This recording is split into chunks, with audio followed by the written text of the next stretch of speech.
Apa yang akan Anda lakukan jika sebuah tindakan kebaikan sederhana yang terdorong oleh naluri ternyata menjadi tiket emas yang mengubah seluruh alur hidup Anda?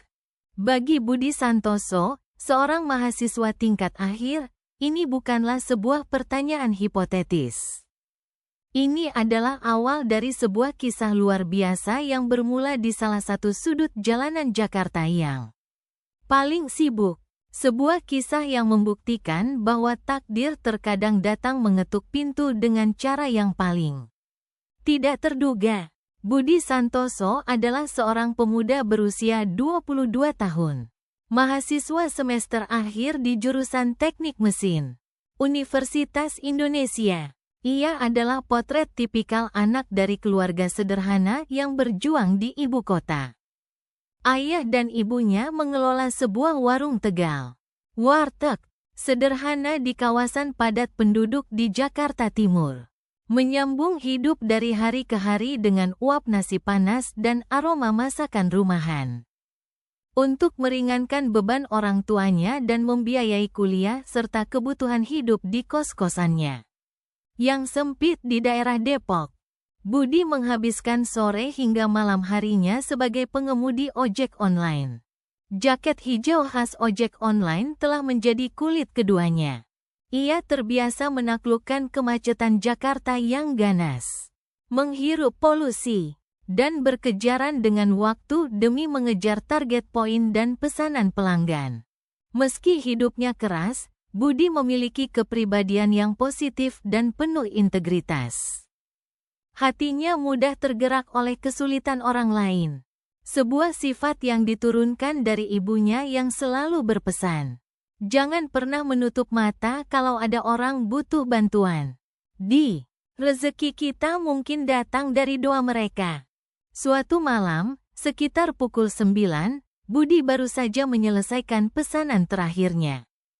Langit Jakarta yang biasanya gerah terasa sedikit lebih sejuk setelah diguyur hujan sore hari, menyisakan genangan air di beberapa titik jalanan. Ia memutuskan untuk berhenti sejenak di depan sebuah Indomaret di kawasan Lenteng Agung. Ingin membeli sebotol teh dingin untuk membasahi tenggorokannya yang kering. Sambil bersandar di motornya yang setia, ia mengamati lalu lalang kendaraan yang masih ramai. Suara klakson, deru mesin, dan obrolan orang-orang menjadi musik latar hidupnya. Saat itulah, matanya tertuju pada sosok seorang wanita di seberang jalan. Wanita itu berdiri dengan canggung. Satu tangan memegangi perutnya yang buncit dengan raut wajah kesakitan. Sementara tangan lainnya menggenggam ponsel dengan gelisah. Ia adalah seorang ibu hamil.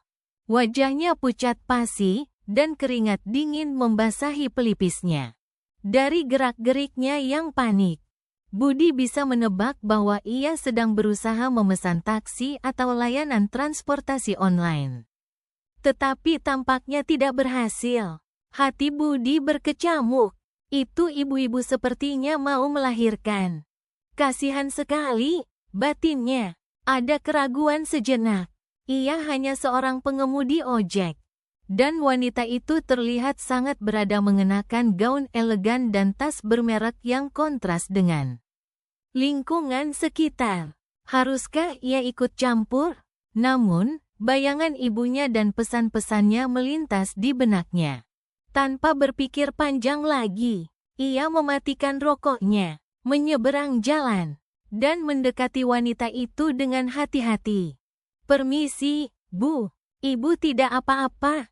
Perlu bantuan?" tanya Budi dengan suara yang sopan dan sedikit ragu. Wanita itu terkejut, menatap Budi dengan tatapan waspada sejenak. Namun melihat raut wajah Budi yang tulus dan seragam ojek online yang dikenakannya, kewaspadaannya perlahan luntur, digantikan oleh ekspresi lega. "Mas, tolong.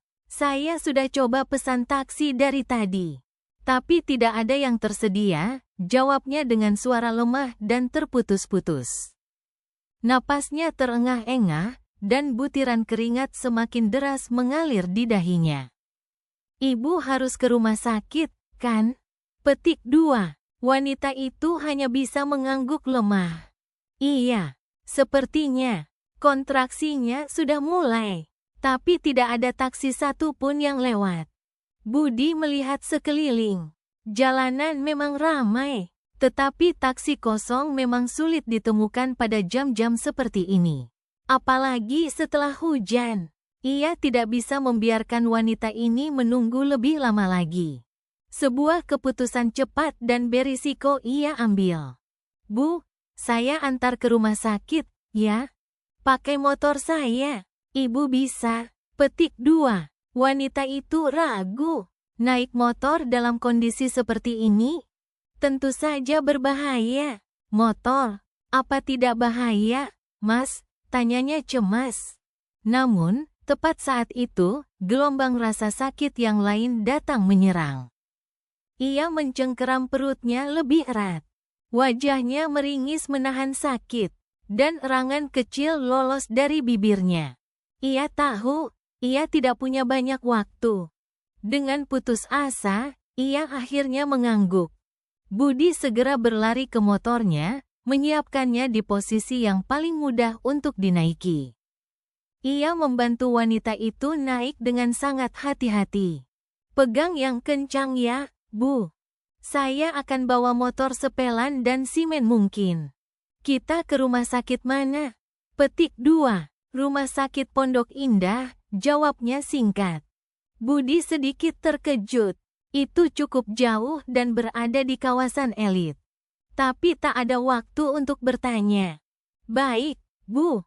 Pegangan yang erat. Wanita itu, meskipun cemas, memegang erat pinggang Budi. Budi segera menyalakan mesin motornya dan melaju, membelah malam Jakarta. Lalu lintas masih padat, dan lampu merah seolah berkonspirasi untuk menghambat mereka. Budi berusaha mengemudi sehalus mungkin, menghindari lubang dan guncangan. Namun, di tengah perjalanan, saat melintasi jalan layang Antasari, wanita di belakangnya tiba-tiba mengerang lebih keras. Mas, Mas, sepertinya, air. Sesaat kemudian, Budi merasakan bagian belakang jaket dan jok motornya basah dan hangat. Air. Seketika otaknya menyadari. Air ketuban. Gawat. Jantungnya berdebar kencang, seolah mau melompat dari dadanya. Ini situasi darurat. Ia tidak bisa lagi menunggu lampu merah atau terjebak di antara mobil-mobil. Sambil terus berdoa dalam hati, Budi mulai bermanuver lebih agresif. Ia membunyikan klaksonnya berulang kali, memberi isyarat kepada mobil-mobil di depannya. Dengan keahliannya sebagai pengemudi ojek yang telah teruji, ia menyelinap di antara celah-celah sempit mobil, mencari jalan tercepat. Motornya meliuk-liuk, dan angin malam menerpa wajahnya dengan kencang. Sabar sedikit lagi, Bu. Sebentar lagi sampai, teriaknya melawan deru angin. Wanita di belakangnya sudah tidak sanggup menjawab. Hanya bisa menyandarkan seluruh tubuhnya yang lemas di punggung Budi. Akhirnya, gerbang rumah sakit Pondok Indah yang megah terlihat di depan mata. Tanpa ragu, Budi langsung mengarahkan motornya ke lobi unit gawat darurat dan mengerem mendadak. Tolong, ada pasien darurat, teriaknya. Para perawat dan petugas keamanan segera berlari keluar dengan sebuah brangkar. Mereka dengan sigap memindahkan wanita itu. Sebelum didorong masuk ke dalam, wanita itu menatap Budi dengan mata yang sayu. Mengumpulkan sisa tenaganya untuk berkata, "Terima kasih banyak, Mas." Kemudian, ia menghilang di balik pintu kaca otomatis. Budi terdiam di tempatnya, masih di atas motor, napasnya memburu. Tangannya sedikit gemetar. Di punggungnya, ia masih bisa merasakan sisa kehangatan tubuh wanita itu. Ia menghela napas panjang, mencoba menenangkan detak jantungnya. Semoga ibu dan bayinya selamat, doanya dalam hati. Ia menyalakan kembali motornya, berniat untuk kembali ke rutinitasnya. Ia tidak tahu siapa nama wanita itu, tidak punya nomor kontaknya, dan mungkin tidak akan pernah bertemu lagi dengannya. Baginya, itu hanyalah sebuah pertolongan kecil. Namun, Budi sama sekali tidak menyadari. Tindakan kecil yang didasari oleh kebaikan hatinya malam itu bukanlah sebuah akhir, melainkan awal dari sebuah takdir yang akan mengubah seluruh jalan hidupnya secara dramatis. Keesokan paginya, Budi bangun seperti biasa di kamar kosnya yang sederhana. Setelah salat subuh, ia mempersiapkan diri untuk kelas paginya. Namun, pikirannya terus melayang ke kejadian semalam. Apakah wanita itu sudah melahirkan? Apakah bayinya sehat? Rasa penasaran itu mengganggunya, tetapi ia tidak punya cara untuk mengetahuinya. Akhirnya, ia hanya bisa menghela napas dan kembali fokus pada kesibukannya. Setelah kelas selesai, ia kembali mengenakan jaket hijaunya dan mulai bekerja, menerima pesanan makanan dan mengantar penumpang. Hari itu berjalan seperti hari-hari lainnya, sibuk dan melelahkan. Namun, entah kenapa, kejadian semalam meninggalkan kesan yang mendalam. Membantu sebuah kehidupan baru datang ke dunia. Meskipun secara tidak langsung, memberinya perasaan bangga sekaligus aneh yang belum pernah ia rasakan sebelumnya. Menjelang makan siang, saat ia sedang melaju di Jalan Pangeran Antasari, ia merasakan sesuatu yang aneh. Sebuah mobil Alphard hitam metalik yang mewah tampak terus mengikutinya dari belakang. Awalnya, ia mengira itu hanya kebetulan. Namun, setelah beberapa kali berbelok, mobil itu tetap menjaga jarak yang sama di belakangnya. Siapa mereka? Apa aku punya salah? Pikirnya cemas. Jantungnya mulai berdebar. Jangan-jangan ini ada hubungannya dengan kejadian semalam? Mungkin keluarga wanita itu salah paham dan menganggapnya berbuat tidak baik. Berbagai pikiran buruk melintas di kepalanya. Untuk menguji kecurigaannya, ia sengaja berbelok masuk ke sebuah gang sempit. Benar saja, mobil besar itu berhenti di mulut gang, seolah menunggunya. Dengan hati-hati, Budi mengurangi kecepatan dan menepikan motornya. Jantungnya berdegup kencang. Tak lama kemudian, mobil itu berhenti tidak jauh darinya. Pintu pengemudi terbuka, dan seorang pria berpenampilan sangat rapi keluar. Pria itu mengenakan kemeja batik sutra yang mahal dan celana bahan. Wajahnya menunjukkan aura wibawa dan kekuasaan. Pria itu mendekati Budi, yang sudah memasang kuda-kuda waspada. "Selamat siang. Apa benar Anda Mas Budi Santoso?" tanya pria itu dengan suara yang tenang namun berwibawa. "Iya, benar. Saya sendiri. Ada apa ya, Pak?" jawab Budi, masih dengan nada waspada. Pria itu terdiam sejenak, menatap Budi dari atas ke bawah. Lalu tanpa diduga, ia sedikit menundukkan kepalanya dengan hormat. "Perkenalkan, saya Adipati Wiratama.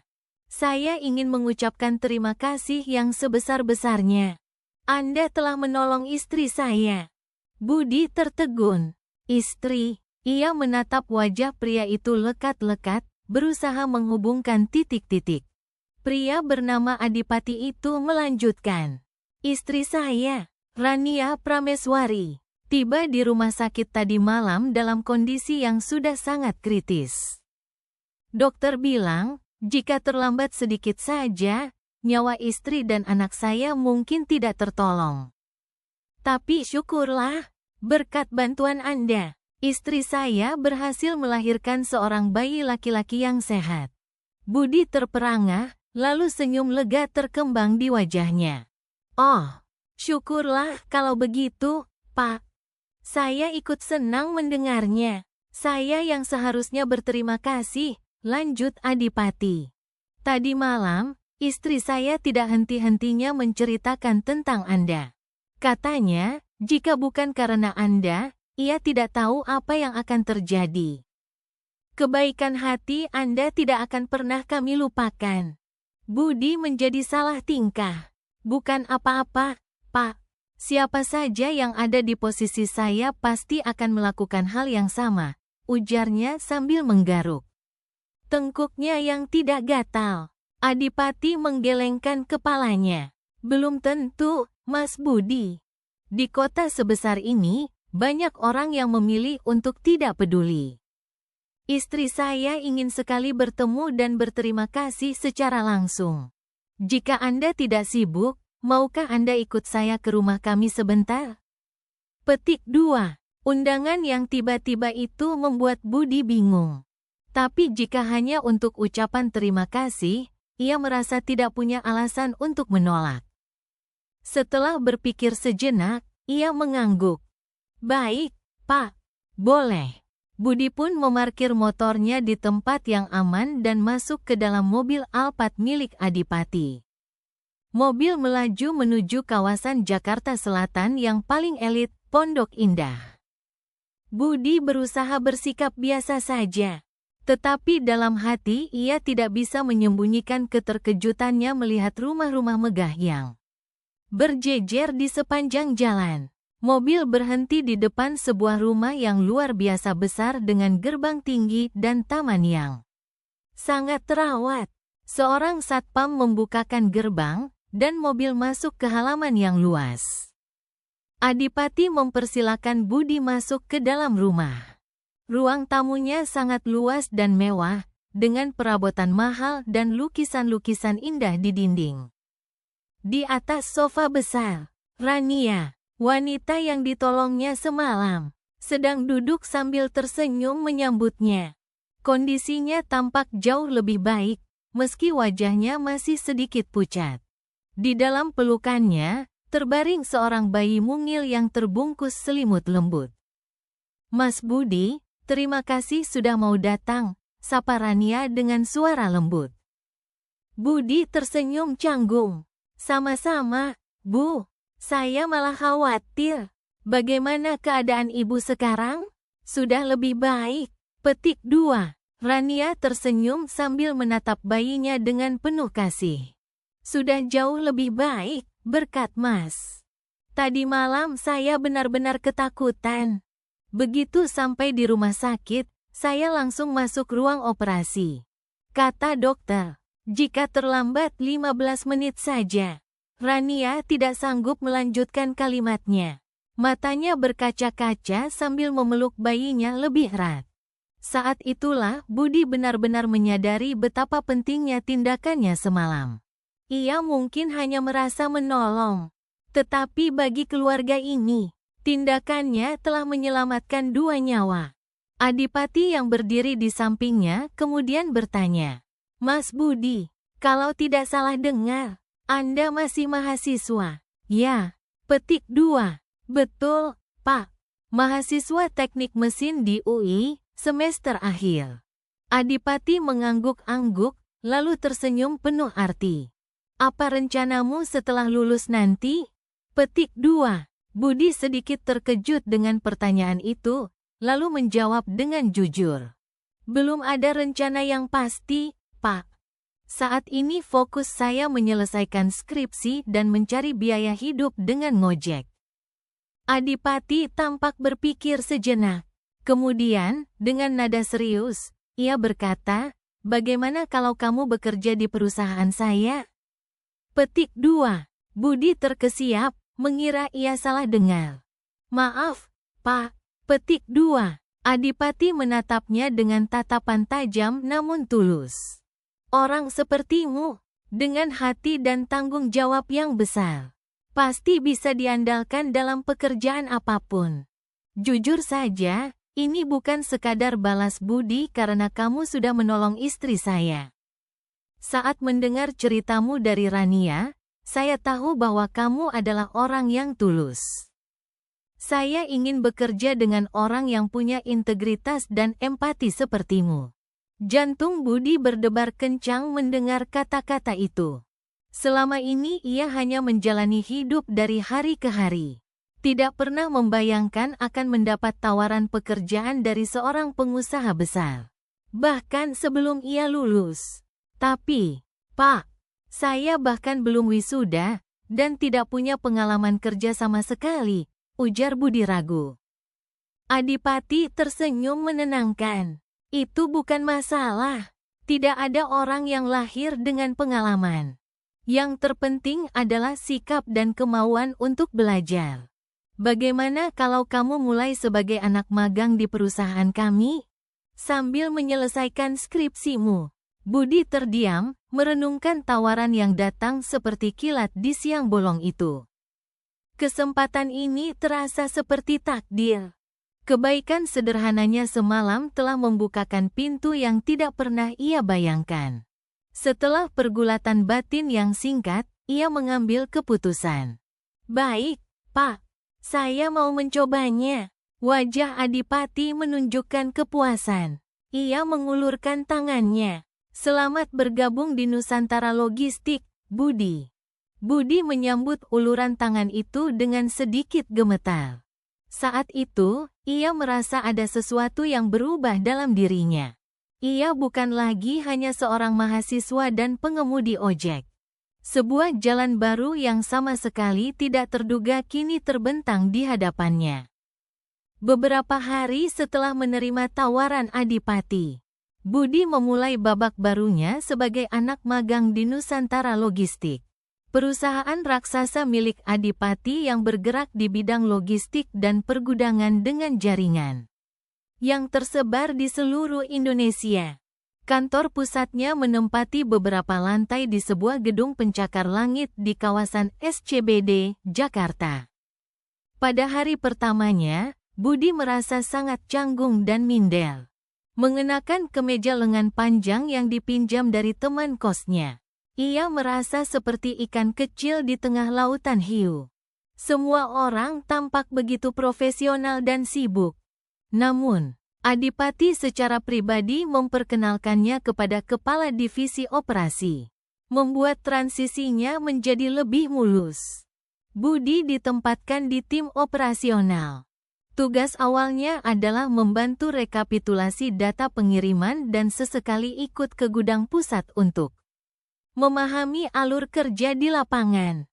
Pengalamannya selama bertahun-tahun sebagai pengemudi ojek ternyata menjadi aset yang tak ternilai. Ia memahami seluk-beluk jalanan, tantangan pengiriman di gang-gang sempit, dan keluhan-keluhan yang sering dihadapi oleh para kurir di lapangan. Ia belajar dengan cepat dan menunjukkan etos kerja yang luar biasa. Seringkali pulang paling akhir untuk mempelajari sistem perusahaan. Namun, dunia korporat tidaklah mudah. Bidang logistik ternyata jauh lebih kompleks dari yang ia bayangkan. Ada begitu banyak data, laporan, dan variabel yang harus dianalisis. Tapi anehnya, Budi tidak merasa terbebani. Ia justru menikmati setiap proses pembelajaran. Merasa otaknya yang terbiasa dengan rumus-rumus teknik mesin kini ditantang dengan cara yang baru. Suatu hari, Adipati memanggilnya ke ruangannya yang luas dengan pemandangan kota Jakarta. Bagaimana, Budi? Sudah mulai terbiasa dengan pekerjaanmu? Petik 2. Budi tersenyum. Sudah, Pak. Memang sulit, tapi banyak sekali yang bisa saya pelajari. Adipati mengangguk puas. Sikap seperti itulah yang akan membawamu jauh. Omong-omong, aku ingin bertanya sesuatu. Selama di sini, apakah kamu punya ide untuk perbaikan sistem operasional kita? Petik 2. Budi terdiam sejenak, mengumpulkan keberaniannya. Sebenarnya ada, Pak. Berdasarkan pengalaman saya sebagai ojek online, saya merasa salah satu kelemahan terbesar sistem pengiriman adalah estimasi waktu tiba yang seringkali tidak akurat. Aplikasi kita memang sudah menunjukkan lokasi kurir, tetapi seringkali tidak memperhitungkan faktor eksternal seperti kemacetan parah, kebijakan ganjil genap, atau bahkan penutupan jalan mendadak. Adipati tampak tertarik. Lalu, apa solusinya menurutmu? Petik 2. Budi, yang sudah memikirkan ini selama berhari-hari, menjelaskan dengan antusias. Kita bisa mengembangkan sistem prediksi yang lebih canggih, Pak, dengan menganalisis data GPS secara lebih detail, digabungkan dengan data lalu lintas real-time dari Google Maps atau Waze, serta informasi cuaca dari BMKG. Sistem ini bisa memberikan rute alternatif dan estimasi waktu yang jauh lebih akurat. Selain itu, kita bisa menambahkan fitur bagi para kurir untuk melaporkan kendala di lapangan secara real-time, sehingga tim pusat bisa langsung merespons dan berkomunikasi dengan pelanggan. Adipati mendengarkan dengan saksama, lalu tersenyum lebar. Ide yang brilian, Budi. Sangat aplikatif. Coba kamu buat proposal detailnya, kita akan kaji kemungkinan untuk merealisasikannya. Itulah pertama kalinya Budi merasa idenya dihargai di lingkungan profesional. Ia bekerja keras menyusun proposal, menggunakan pengetahuannya di bidang teknik dan pengalamannya di jalanan. Ia bahkan membuat beberapa simulasi sederhana untuk membuktikan konsepnya. Proyek ini membuatnya semakin bersemangat. Di tengah kesibukannya, ia sesekali masih bertukar pesan dengan Rania. Wanita itu sangat perhatian dan sering menanyakan kabarnya, sudah seperti kakak baginya. Suatu hari, sebuah pesan masuk darinya. Budi, akhir pekan ini ada waktu? Datanglah ke rumah, kita makan malam bersama. Kami ingin sekali bertemu denganmu. Budi sempat ragu karena skripsinya juga sedang mengejar tenggat waktu. Namun, undangan hangat itu terasa tulus. Terlebih lagi, ia penasaran melihat perkembangan bayi mungil yang pernah ia bantu kelahirannya. Akhirnya, ia menerima undangan itu. Pada hari Sabtu, Budi kembali mengunjungi rumah megah di Pondok Indah. Begitu tiba, Rania menyambutnya dengan senyum yang lebih cerah. Ia tampak sudah pulih sepenuhnya. Bayi dalam gendongannya pun terlihat lebih besar, lebih berisi, dan sangat aktif. Lihat, Di, jagoanmu sudah semakin besar, kan? Kata Rania. Budi tersenyum menatap wajah mungil itu. Iya, Bu, ganteng dan menggemaskan sekali. Ia memberanikan diri mengulurkan tangannya. Dan bayi itu menyambutnya dengan genggaman mungil yang hangat.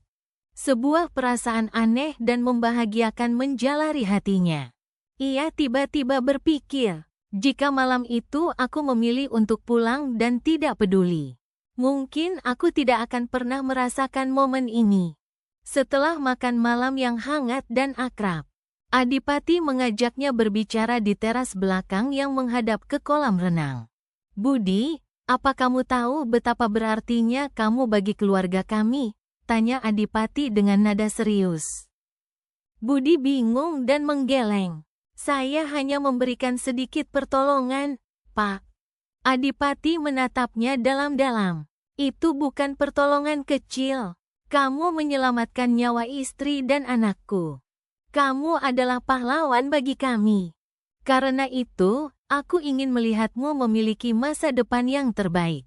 Ia berhenti sejenak, lalu mengambil sebuah map dari meja di sebelahnya dan menyodorkannya kepada Budi. Ini adalah surat kontrak pengangkatan sebagai karyawan tetap. Jika kamu mau, kamu tidak perlu lagi menjadi anak magang. Kamu bisa langsung bergabung sebagai staf penuh di tim pengembangan operasional. Budi terbelalak. Matanya terpaku pada dokumen di tangannya. Ia belum lulus. Skripsinya bahkan belum selesai. Tapi ia sudah ditawari posisi sebagai karyawan tetap di perusahaan sebesar ini. Ia sadar, ini adalah kesempatan emas yang mungkin hanya datang sekali seumur hidup. Tapi ia juga bimbang, apakah ini pilihan yang tepat? Seolah bisa membaca keraguannya, Adipati berkata, pikirkan baik-baik. Tidak perlu terburu-buru, tapi ingat satu hal, Budi. Di dunia ini, banyak orang yang bekerja keras, Tapi hanya sedikit yang mendapatkan kesempatan takdir seperti ini. Dan kesempatan itu hanya akan berarti jika kita punya keberanian untuk mengambilnya. Kata-kata itu menusuk jauh ke dalam hati Budi. Ia sadar, pilihan ini bukan hanya tentang pekerjaan. Ini tentang awal dari sebuah kehidupan baru. Malam itu, Budi pulang ke kosnya dengan pikiran yang penuh. Ia menatap langit-langit kamarnya yang kusam, memegang surat kontrak itu, dan merenung semalaman. Akhirnya, menjelang fajar, ia mengambil sebuah keputusan besar. Keesokan Senin pagi, dengan keyakinan yang baru, Budi datang ke kantor lebih awal dan langsung menuju ruangan Adipati. "Pak, saya sudah memikirkannya," kata Budi dengan napas dalam. "Saya ingin menerima tantangan ini. Saya akan menerima tawaran Bapak." Adipati tersenyum puas. "Pilihan yang bagus. Selamat datang secara resmi di keluarga besar Nusantara Logistik. Aku yakin kamu akan melakukan hal-hal besar di sini." Dengan status barunya sebagai karyawan tetap, Budi semakin tenggelam dalam pekerjaannya. Ia ditempatkan sebagai pemimpin proyek untuk mengembangkan sistem logistik berbasis AI yang pernah ia usulkan. Tanggung jawabnya kini jauh lebih besar. Ia harus memimpin sebuah tim kecil yang terdiri dari beberapa programmer dan analis data. Setiap hari adalah tantangan. Ia harus belajar tentang manajemen proyek, kepemimpinan, dan teknologi baru sambil terus mengerjakan skripsinya di malam hari. Ia seringkali hanya tidur beberapa jam. Namun, semangatnya tidak pernah padam. Beberapa bulan kemudian, krisis besar melanda perusahaan. Menjelang musim puncak Lebaran, volume pengiriman melonjak drastis. Sistem yang ada kewalahan, menyebabkan keterlambatan massal dan banjir keluhan dari pelanggan. Rapat darurat diadakan. Semua pimpinan divisi tampak tegang, tidak ada yang bisa memberikan solusi cepat. Di tengah keheningan yang mencekam itu, Budi dengan sopan mengangkat tangan. "Bapak-bapak, ibu-ibu, mohon izin. Tim kami mungkin punya solusi." Semua mata tertuju padanya. Dengan percaya diri, ia menampilkan purwarupa sistem baru yang telah ia dan timnya kembangkan. Sistem ini, yang kami sebut Garuda Route Optimizer, tidak hanya menggunakan data lalu lintas real-time, tapi juga bisa memprediksi lonjakan pesanan berdasarkan data historis musim Lebaran tahun-tahun sebelumnya.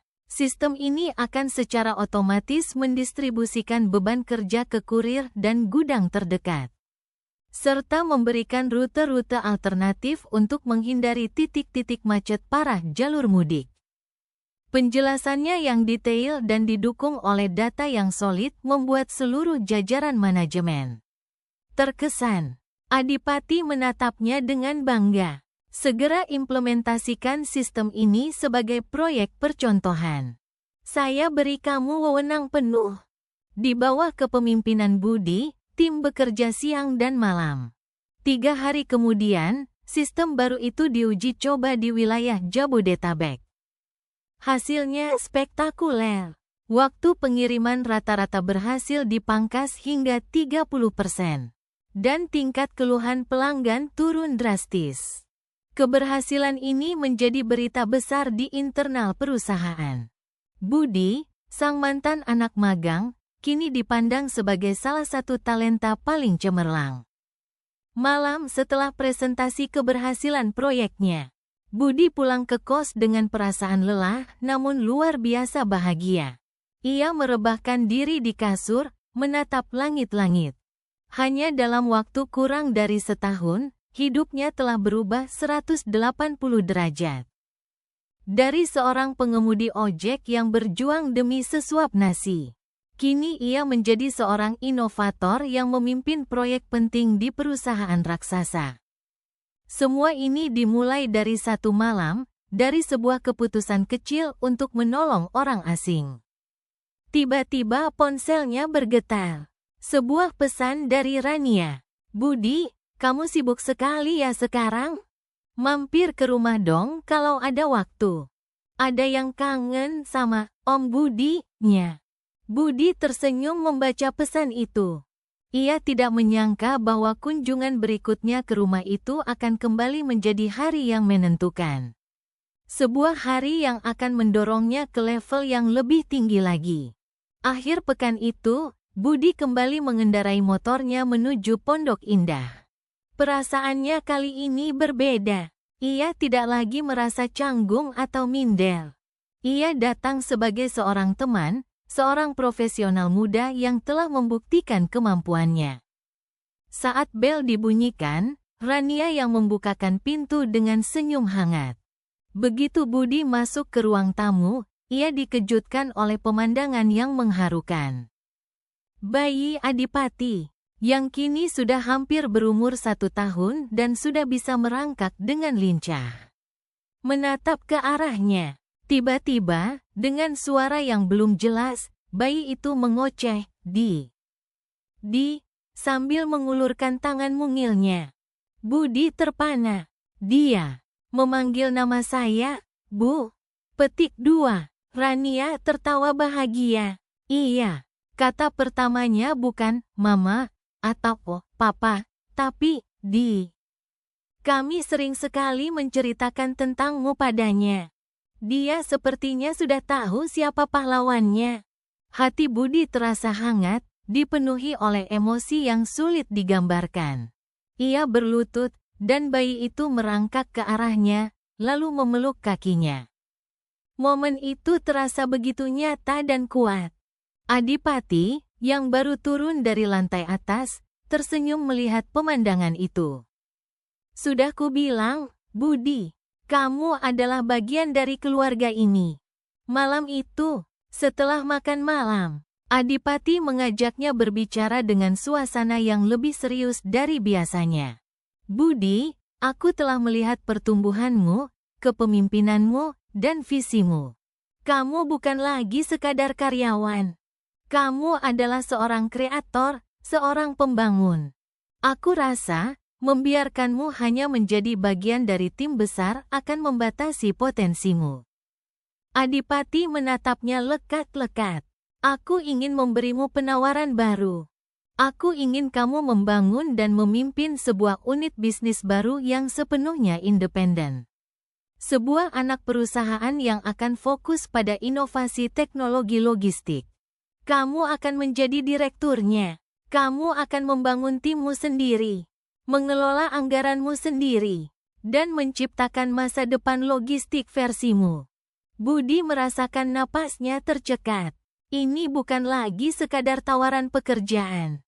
Ini adalah tawaran untuk menjadi seorang pemimpin puncak. Seorang pengusaha di bawah payung perusahaan besar. Dari seorang pengemudi ojek menjadi direktur sebuah perusahaan. Perjalanan ini terasa seperti mimpi. Rasa takut dan ragu sempat menghampirinya. Tanggung jawab ini terlalu besar. Bagaimana jika ia gagal? Namun, ia teringat kata-kata Adipati dulu. Keberanian untuk mengambil kesempatan. Ia menatap Adipati, lalu Rania, dan bayi kecil yang kini tertidur pulas di pelukan ibunya. Mereka semua percaya padanya. Dengan suara mantap yang bergetar karena emosi, Budi menjawab, Pak Adipati, Bu Rania. Saya tidak tahu harus berkata apa. Tapi, saya akan menerima tantangan ini. Saya akan melakukan yang terbaik untuk tidak mengecewakan kepercayaan Bapak dan Ibu. Adipati tersenyum lebar dan menepuk bahunya dengan keras. Bagus. Itulah semangat yang ingin ku dengar. Mulai hari ini, mari kita bangun masa depan bersama. Beberapa bulan kemudian, PT Logitech Inovasi Nusantara resmi berdiri, dengan Budi Santoso sebagai direktur utamanya. Ia bekerja lebih keras dari sebelumnya, membangun perusahaannya dari nol. Ia merekrut talenta-talenta muda terbaik, menciptakan budaya kerja yang inovatif dan penuh semangat. Suatu sore, Setelah seharian penuh rapat, Budi berdiri di jendela kantor barunya, menatap Cakrawala Jakarta yang mulai dihiasi lampu-lampu kota. Ia teringat malam itu, malam di mana ia basah kuyup, panik, namun tetap memilih untuk menolong. Sebuah tindakan kebaikan kecil telah memicu serangkaian peristiwa luar biasa. Sebuah efek domino dari takdir. Ponselnya berdering. Pesan dari Rania. Jangan lupa makan malam di rumah besok. Keponakanmu sudah bisa berjalan dan terus memanggil namamu. Budi tersenyum. Ia mengambil kunci motornya. Ya, ia masih sering mengendarai motor lamanya untuk mengingatkannya dari mana ia berasal. Ia melaju di jalanan Jakarta. Bukan lagi sebagai pengemudi ojek yang mengejar setoran, tetapi sebagai seorang pemimpin yang melaju menuju masa depan yang ia bangun sendiri. Ia sadar, di dunia ini tidak ada yang namanya kebetulan. Setiap kebaikan yang kita tanam, sekecil apapun, pada akhirnya akan tumbuh menjadi pohon keberuntungan yang rindang, yang buahnya akan kita petik di saat yang paling tidak terduga. Dan perjalanannya baru saja dimulai.